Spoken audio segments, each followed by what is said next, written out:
پاکستان میں بھارتی لابی کو نکیل ڈالنے کی کوششوں کے ساتھ ہی بھارت نے پاکستان میں دراندازی کے مختلف طور طریقے اپنائے ہیں۔ کلبھوشن یادو کے بعد ہندوستان جس بکھلاہٹ کے ساتھ دندناتے پھر رہا ہے، اس سے بھارت کے اخلاقی دیوالیہ پن کا خوب اظہار ہوتا ہے۔ حال ہی میں 1 سال قبل بلوچستان سے گرفتار ہونے والے بھارتی ایجنسی را کے ایجنٹ کلبھوشن یادو کو پاکستان آرمی ایکٹ کے تحت سزائے موت کے اعلان سے 1 روز قبل بھارت نے نیپال سے پاکستان کے ریٹائرڈ کرنل کو اغوا کر لیا۔ کرنل ریٹائرڈ حبیب ظاہر کو نیپال کے علاقے لمبینی سے اغوا کیا گیا، جہاں سے بھارت کا بارڈر 5 کلومیٹر کے فاصلے پر ہے۔ کرنل حبیب کے اہل خانہ کے مطابق colonel Habib online job کے خواہاں تھے، جس کے لیے انہوں نے مختلف ویب سائٹس پر اپنی سی وی بھیجی ہوئی تھی۔ کرنل حبیب سے ایک بھارتی کمپنی بگ راک کی ویب سائٹ نے نوکری کا جھانسا دے کر ان سے سی وی حاصل کی اور نیپال کے علاقے لمبینی میں انہیں لندن سے رجسٹر نمبر سے کال کی گئی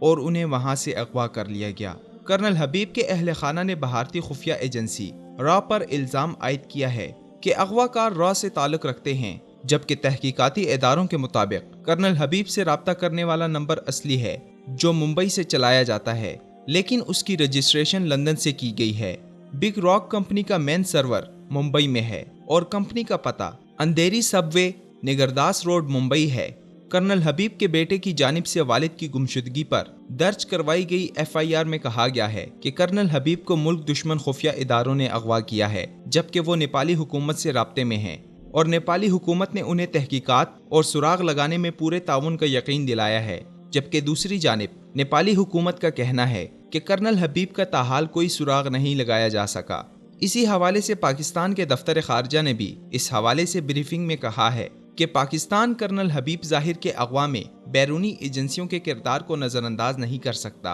اور پاکستان ہر صورت میں اپنے کرنل حبیب ظاہر کی واپسی کے لیے کوشاں رہے گا۔ بھارتی دراندازی اور کلبھوشن یادو کے معاملے میں جارحانہ موقف کے بعد پاکستان نے بھی 2 ٹوک موقف اپنایا ہے، جس میں کہا گیا ہے کہ پاکستان کسی بھی طور پر بیرونی ایجنڈے پر کام کرنے والوں سے رعایت نہیں برتے گا۔ کلبھوشن یادو کے اور اس کے معاملے میں کسی بھی طور پر کوئی سمجھوتا نہیں کیا جائے گا اور بھارتی دراندازی کو ہرگز قبول نہیں کیا جائے گا۔ پاکستان کی جانب سے یہ جرأت مندانہ فیصلہ بلا شبہ وقت کی ضرورت ہے، کیونکہ وطن عزیز کی سلامتی اور خود مختاری پر کسی قسم کی رعایت یا نرمی نہیں برتی جا سکتی۔